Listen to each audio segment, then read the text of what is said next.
Hi friends, welcome back. तो अभी हम कंटिन्यू कर रहे हैं। कौन सा वीडियो है are Urdu and Hindi really different. तो अगर आपने फर्स्ट पार्ट नहीं देखा तो वो देख लेना, कल डाला था शायद। तो यही टाइटल का सर्च कर लेना, आपको फर्स्ट पार्ट मिल जाएगा। तो आगे देखते हैं कि क्या क्या और इन्फॉर्मेशन शेयर करते हैं। वीडियो शुरू करते हैं। वीडियो शुरू करने से पहले अगर आप चैनल पर नए हो और आपने अभी तक सब्सक्राइब नहीं किया तो जल्दी से पहले सब्सक्राइब के बटन और बेल आइकन को क्लिक कर लो, ताकि आपको हमारे सारे न्यू वीडियोस के नोटिफिकेशन मिल जाए जैसे हम अपलोड करें। अगर आपको वीडियो पसंद आता है प्लीज लाइक शेयर। चलिए शुरू करते हैं। जहाँ रेखता एक फारसी लफ्ज है, वहीं उर्दू एक तुर्की शब्द है। It comes from the word Urdu which is linked with the अंग्रेजी वर्ड होड यानी झुंड। It literally meant the language spoken in the army camps, specifically the Mughal army camps. Urdu नाम हाउएवर जबान का पड़ा था 1780 में। 1500 से 1780 के बीच ये जबान का कोई स्पेसिफिक नाम नहीं था। इसको कुछ लोग हिंदी बोलते थे, तो कुछ लोग दहलवी, कुछ लोग कौरवी और कुछ लोग हिंदुस्तानी। 1700 में शायर आबरू शाह मुबारक इसी हिंदुस्तान जबान में लिखते हैं, अगर अखियों से अखियों को मिलाओगे तो क्या होगा, नजर कर लुत्फ की हमको जलाओगे तो क्या होगा। जगत के लोग सारे आबरू को प्यार करते हैं, अगर तुम भी गले इसको लगाओगे तो क्या होगा। यहाँ हम पाते हैं कि पूरे कॉम्पोजिशन में हिंदवी और फारसी शब्द मिले जुले हैं। पर्शियन वर्ड्स नजर, लुत्फ और आबरू mixing with the Hindavi words अखियों एंड जगत। शायद इसी semi Farsi semi Hindavi state में हिंदुस्तानी जबान स्टेबल बन के रह सकती थी, बट एज यू नो ऐसा हो ना सका। फारसी और हिंदवी में एक ऐसा की डिफरेंस था जो हिंदुस्तानी जबान में दरार लाने की वजह बन गई। और वो difference, as you might have guessed, is the difference of their scripts, their लिपि एंड देयर रस्मुल खत। हिंदुस्तानी भाषा को दो स्क्रिप्ट्स में लिखा जाता था। एक इस स्क्रिप्ट में, also called the Perso Arabic script, and to be more precise, the Perso-Arabic script written in the Nastaliq style. Nastaliq is the name for this slanted style of writing, as opposed to this more straight style called Naqsh. Urdu और फारसी को generally Nastaliq में लिखा जाता है, जबकि Arabic is written in Naqsh. और दूसरा नगरी script, that evolved from Brahmi. सदियों से ब्रज और अवधि को लिखने के लिए नागरी स्क्रिप्ट ही यूज होती थी। ईरान में इस्लाम के आने से पहले फारसी को पहलवी स्क्रिप्ट में लिखा जाता था। But in the 7th century, after Persia got Islamized, Farsi started to be written in the Arabic script, and that is how the script का नाम पड़ गया Perso-Arabic. आपको शायद लग सकता है कि ये स्क्रिप्ट का डिफरेंस तो काफी सुपरफिशियल डिफरेंस है। बहुत सारे लैंग्वेजेस को मल्टीपल स्क्रिप्ट्स में लिखा जाता है। फॉर एग्जांपल, पंजाबी को पाकिस्तान में लिखा जाता है इन द शाहमुखी स्क्रिप्ट, और हिंदुस्तान में लिखा जाता है in the Gurmukhi script. Konkani को तो 3 स्क्रिप्ट्स में लिखा जाता है, देवनागरी में, कन्नडा में और लैटिन में। सर्बियन को लैटिन और सिरिलिक में लिखा जाता है, etcetera etcetera. Having said all that, Devanagari और नस्तलिक में कुछ की डिफरेंसेस हैं जिनके वजह से ये हिंदुस्तानी ज़बान 2 रास्ते चल ली। पहले तो just visually these scripts are so different, right? Nastaliq feels very free flowing, जबकि Devanagari is very structured and blocky. Nastaliq is written from right to left, जबकि Devanagari is written from left to right. अच्छा, थोड़ा technical linguistics में बात करें तो Devanagari comes from the Abugida family of scripts, यानी कि every character in Devanagari is a consonant plus a vowel mark. Abugidas में vowels transform the look of the consonant. Brahmi से जो भी स्क्रिप्ट्स उत्पन्न हुए वो सारे आबुगिदास कहलाते हैं। नस्तलिक और the Perso Arabic script comes from the abjad family. इन स्क्रिप्ट्स में ना वावल्स का कोई विजुअल रिप्रेजेंटेशन नहीं होता, बस कॉन्सोनेंट्स होते हैं and vowels are implicitly implied. For example, this character makes the sound प and this makes the sound ल। Put together, what is it? It can be pal, it can be pull, it can be pill, it can be any of those.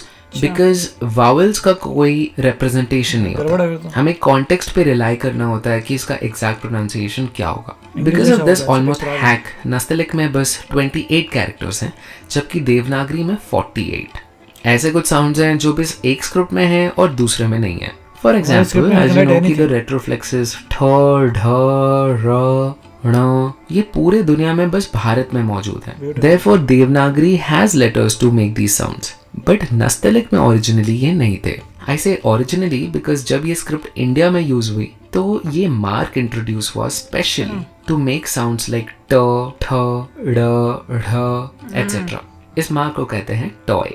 Additionally Nastaliq में ख, घ, फ, भ, थ, ध, इन सब के लिए कोई स्पेशल कैरेक्टर्स नहीं है। They are written the way we write it in English. K plus h, g plus h, p plus h, and so on. Similarly, the boss characters of Devanagari like ण, ज्ञ, ञ, ङ, त्र, क्ष, इन सबके लिए नस्तलिक में कोई भी लेटर एग्जिस्ट नहीं करता. They are approximately simplified as g plus y, n plus g, k plus sh. इनका तो but कुछ समझ these ही नहीं sounds आ are रहा है, very डॉटे tricky for डुट्टे जो Urdu लगा speakers. के. And in reverse, कई सारे sounds ऐसे हैं जो कि नस्तलिक में मौजूद हैं और देवनागरी में नहीं. Case in point, sounds like f and z used in words like फिलहाल, फलसफा, फासले, जमाना और कई सारे शब्द. Chinese में बड़ी कोई confusing तरीका लगती नहीं है. था. वो And भी ऐसी therefore, है. this concept of a nukta was introduced, a dot that was placed below ph and j to make f and z. Most Hindi speakers today can make these sounds, but yeah. where it gets trickier is this bit. Gh, kh and kh. All these sounds are made from the back of the throat, a concept जो देवनागरी में exist नहीं करता. So it's not Galib, it's Ghalib. It's not Khan, it's Khan. हाँ वही तो बोला कान. No, not Khan. From the epiglottis. Khan. Khan. From the epiglottis. Epiglottis. Khan.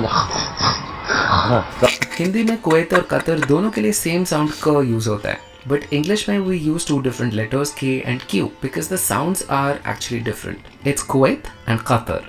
According to some language experts, ये complex sounds came in Arabic and Persian because of hot climate. जी हाँ, the hot climate caused people to use the back of their throat instead of exposing their tongue to the hot air. And finally, what I think is the most badass character of Nastaliq, Ain. Written A-Y-I-N, this letter makes the sound ah, which is different from the open ah. And the difference is so subtle, it's almost impossible for non-Arabic speakers to make this sound. So imagine like saying an